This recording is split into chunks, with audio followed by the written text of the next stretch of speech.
She took the job just to save her brother. But the moment the most feared Korean Mafia boss laid eyes on her, everything changed. He looked at her and whispered, "Tonight, you're mine." But what he doesn't know, she's a spy sent to destroy him. Will she surrender to his touch or complete her mission? If you love dark romance, intense passion, and dangerous secrets, make sure you hit subscribe and turn on notifications. Now, take a deep breath, turn up your volume, and let's dive into the story.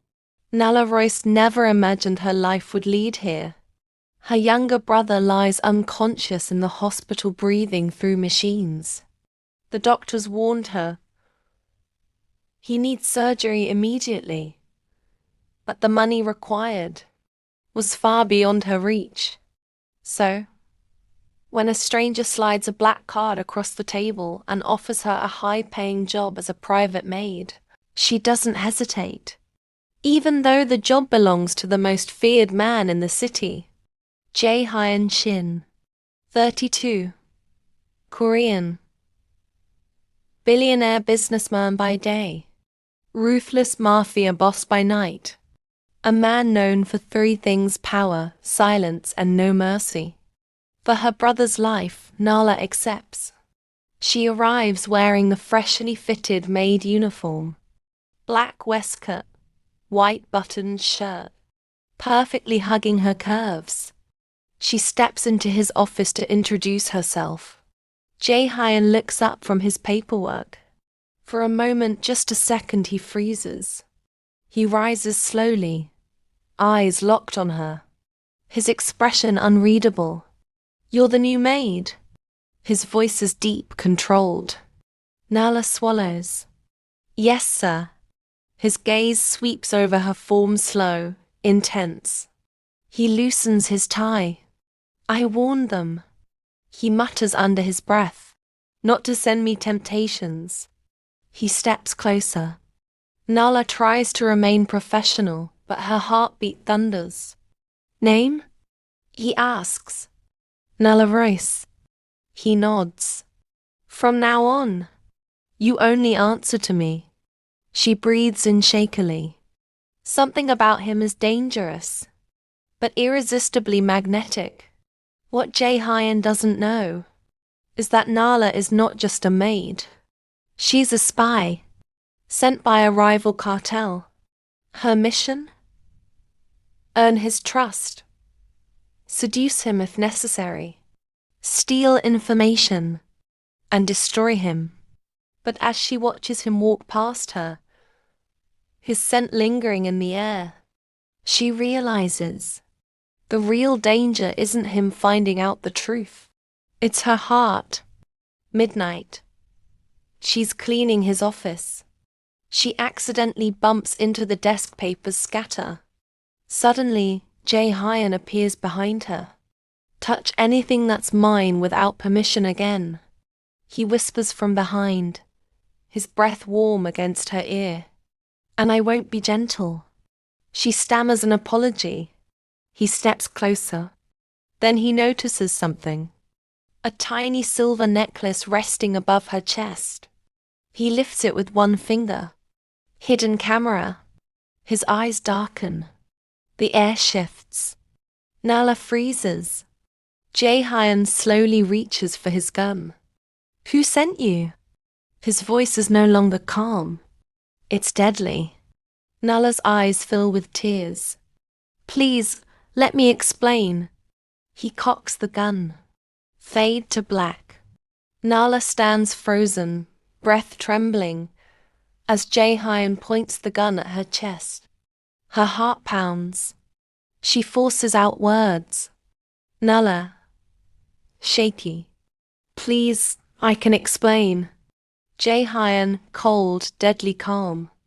"Explain why you walked into my home wearing a camera." He steps closer. The gun now inches from her skin. She backs against the desk. No escape. "Nala." Tears forming. I did it for money. My brother. He'll die without treatment." Silence. He studies her, then lowers the gun, but his voice is deeper, more dangerous. Don't cry, Nala. Spies don't get mercy. Nala remembering her brother in the hospital. His small hand in hers. The machine beeping.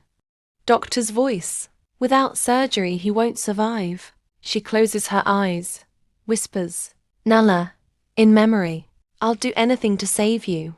Jae-hyun grabs her chin gently but firmly, lifting her face. You chose to deceive me. Instead of asking me for help, she looks shocked. Why would a demon help me? He smirks darkly. Because I don't help strangers. But I protect what's mine.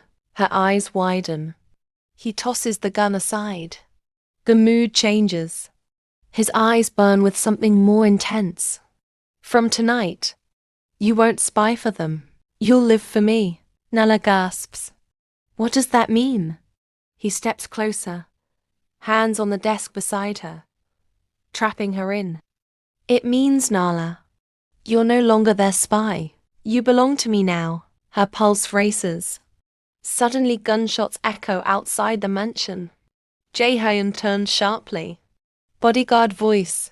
Boss, they've arrived. He looks at Nala. Your people came to finish the job. Stay here. Do not move. He picks up his gun. Storms out. Nala panics. But then, she hears him shout. No one touches the girl. She breaks down in tears. Gunfire continues outside. She crouches in fear.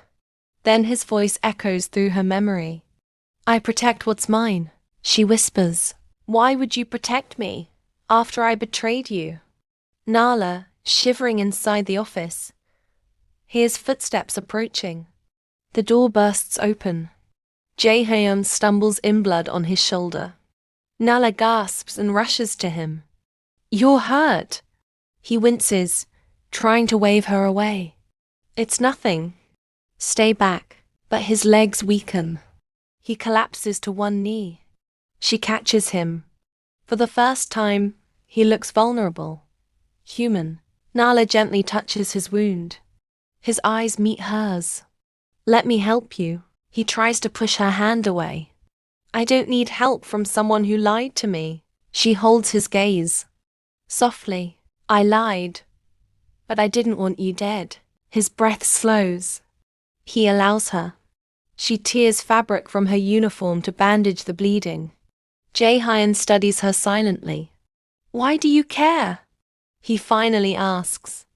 Nala pauses. Because even monsters bleed. And because you could have killed me. But you didn't. He hisses in pain as she tightens the bandage. I didn't spare you out of mercy. She looks confused. He leans closer, breathing heavy. I spared you, because losing you would have bothered me more than being betrayed. Nala freezes, heart pounding. His hand reaches up, fingers brushing her lips gently. Tell me, Nala, did you ever truly mean to seduce me? She hesitates, then whispers, at first. Yes, he smirks weakly. And now? Her eyes soften. Tears form. Now, I'm afraid of how badly I want you. Silence. He grabs her wrist, pulls her closer. Suddenly, a grenade blast shakes the mansion. Nala screams. Jae-hyun stands despite the pain, gripping her hand. They found the security room. They're coming. She shivers. What do we do? He steps in front of her protectively. Now, you stop being their spy and fight beside me as the woman I chose. She looks at him, shocked. I fight. He hands her a small gun.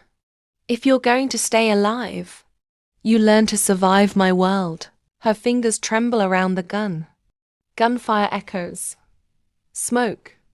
Their silhouettes ready to fight. He looks at her once more. Stay behind me, she answers firmly. No, I'll stand with you. He smirks, proud. The heavy rain battered against the windows, mirroring the chaos inside Jaewon's mind. He stood motionless beside Nala's bed. the dim lamp casting shadows across his sharp, unreadable features. Nala, sitting up with the blanket pulled close, felt small under his intense gaze. She hated how he made her feel confused, shaken, drawn. She broke the silence first. "Why did you come to my room tonight?" Her voice was quiet but firm. He didn't reply immediately. Instead, he sat at the edge of her bed, elbows resting on his knees, his fingers pressed against his lips. When he finally looked at her, his eyes were darker than the storm outside. "Nala, you need to stay away from me." She froze. "What? What are you talking about?" She snapped softly. "First you pull me in, then you push me away. What do you want from me, J1? His jaw tightened. His voice came rough, as if it cost him something to speak. "I was ready to break every rule I've lived by because of you, but people who get close to me don't stay safe for long." She stood up from the bed, frustration now mixing with fear. "Are you threatening me?" He looked up, pain flashing across his eyes. "No, I'm warning you." Her heart pounded loudly. "Why?" she whispered. "Because you're dangerous?" He rose and walked toward her slowly, every step deliberate. "Because when I want something..." He stopped just inches from her. "I take it. And Nala, I'm afraid one day soon, I won't stop myself." Her breath hitched. "So, you want me?" His hand gently brushed against her cheek. Soft, unexpected. "Want you? I have been losing my mind over you." She leaned into his touch before realizing it. Her voice came out as a whisper. "That night, when you said you'd make me yours, did you mean it?" A muscle in his jaw twitched with the memory. "More than anything I've ever said. But after today, everything changed." Nala stepped back, confused. "Stop talking in codes." "What changed?" He hesitated, the Mafia boss who never hesitated. "Then, there's something I shouldn't tell you. But if I don't, you'll end up dead." Her blood ran cold.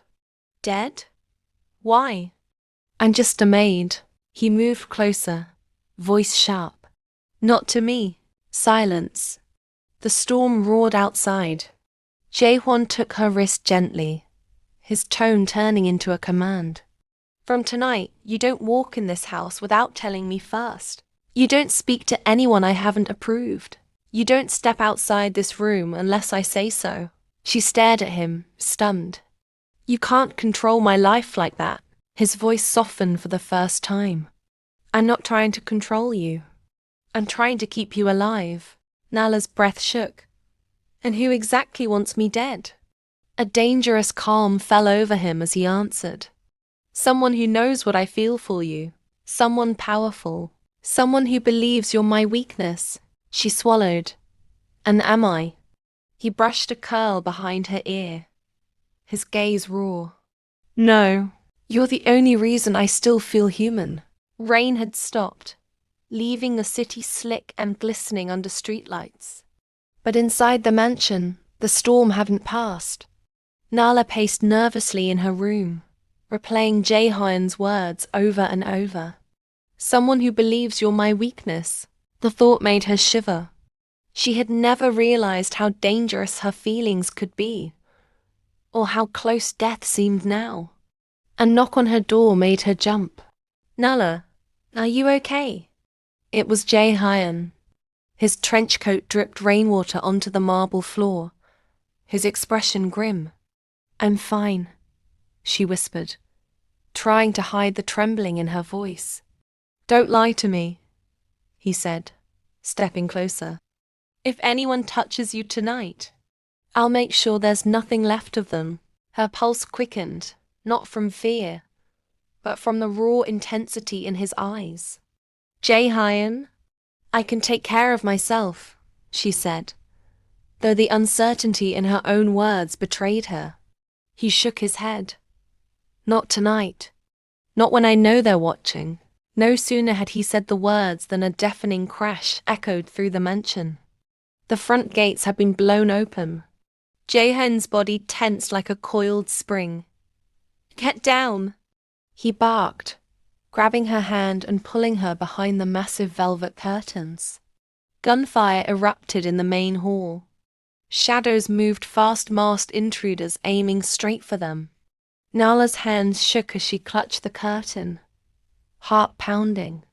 "Stay behind me," Jaehyun commanded, his voice cold and lethal. "Do exactly as I say, and you won't get hurt." She nodded, silently wishing she was braver. He stepped forward, guns drawn. The familiar aura of a man who feared nothing filled the room, and yet all she could see was the man who had touched her, whispered her name, and called her human. Bullets tore through the walls, splinters flying. Nala ducked instinctively behind the sofa, holding her breath. One intruder moved too close. Jaehyun fired with deadly precision, taking him down before he even realized what happened. "Jaehyun," she whispered, her voice shaking. I thought they would." He turned to her, eyes blazing. "They won't touch you. Not while I'm alive." Her heart thudded against her ribs. And then, unexpectedly, he pulled her close, holding her body against his chest for just a moment. "Promise me," he murmured against her ear, "you won't move without me. Not tonight. Not ever." She could only nod, feeling the warmth of his body and the deadly power radiating off him. Once the intruders were down and silence returned, Nala stepped back, trembling. He tilted her chin up, eyes scanning hers for fear. Instead, he found desire.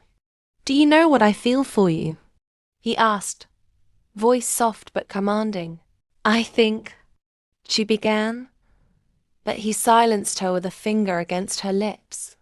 Then, for the first time, he pressed his lips to hers. Not the teasing, predatory brush before, but a slow, possessive kiss that stole her breath. She melted against him, realizing with a jolt that nothing in her life had felt this intense or dangerous. When he finally pulled away, he whispered, "Remember this, Nala. You're mine now, and I don't forgive easily, but I protect fiercely." Her heart raced. She wanted to protest, to remind him she was a spy, but she couldn't. The kiss, the storm, the danger, they had broken down every wall she had built. Gunfire still echoed in the distance. Nala's brother's surgery was safe, but now she realized own life had no guarantee. And yet, for the first time, she wanted to stay. Not just for survival. She wanted him. The morning sun filtered through the bulletproof glass of Jaehyun's mansion, illuminating a space that felt more like a fortress than a home. Armed guards patrolled silently outside, dressed in black tactical uniforms. Inside, the air was thick with urgency. Nala sat quietly in the lounge, watching the men move outside through heavy curtains. Every guard saluted as Jaehyun passed. They feared him. They respected him. But last night, someone breached his fortress. That had never happened before. Today, the entire estate was on red alert. Jaehyun, wearing a black suit with no tie, eyes sharp, walked in, surrounded by his most trusted men, Min-soo, head of security, Kenji, his right-hand man, and Miguel, in charge of international weapons trade. He stopped in front of the guards. Double security at all entrances. "No one comes in without my authorization," he ordered coldly. "I want all intel traced. Whoever attacked last night knew our sister, meaning it's someone close." The guards nodded and hurried off. Only then did he turn to Nala. "Come with me." His tone was gentler now. He led her down a hidden elevator to an underground training and operations room. Large screens displayed maps, shipments, and surveillance feeds from his businesses. The nightclubs, ports, casinos, underground auction houses, and private banks he used to launder money. Red marks showed disrupted routes. "The attack last night wasn't just to eliminate you," he said, gesturing to the screens. "They hit 2 of my shipping lines and 1 casino afterward. They're trying to cripple me." Nala felt a chill. "And they think I'm the way to do it?" He turned to her slowly. "They think you're my weakness," he admitted. Silence. Then he walked to the center of the training area and handed her a gun. "Which is why I will make you my strength." For hours he trained her personally. How to hold the weapon. How to disarm. How to use her smaller frame to her advantage. The guards watched quietly. Not one dared question why the boss was training a maid. But everyone noticed the way he looked at her. During combat drills, she managed to flip him onto the mat with his help, but still. She fell over him, breathless, bodies close. He stared up at her, dangerous and dark. "You learn fast," he murmured. "But real enemies strike without mercy." She nodded quietly. "Then train me to be merciless." A slow, wicked smirk touched his lips. "Careful, Nala. You're starting to sound like one of us." Suddenly, Min-soo rushed in. "Boss, we intercepted coded communication through your northern dock line. They're planning another attack tonight. They mentioned..." "Finish what we started." Jae-hyun's jaw tightened. "Escort Nala back to her room," he commanded. "Post men at every corner." Nala grabbed his hand. "Wait! Are you going to fight them alone?" He didn't answer immediately. Then, "I don't fight alone anymore," he said quietly. "Not since you came." Her heart skipped. He stepped closer and, in front of his men, gently touched her cheek. "Stay alive tonight, Nala. I have too much to lose now." Moments later, he walked off with his men, issuing orders that could decide the fate of cities. And for the first time, Nala realized she wasn't just inside the Mafia. She was now at the center of it. Please like, subscribe, share, and turn on notifications so you won't miss episode 2.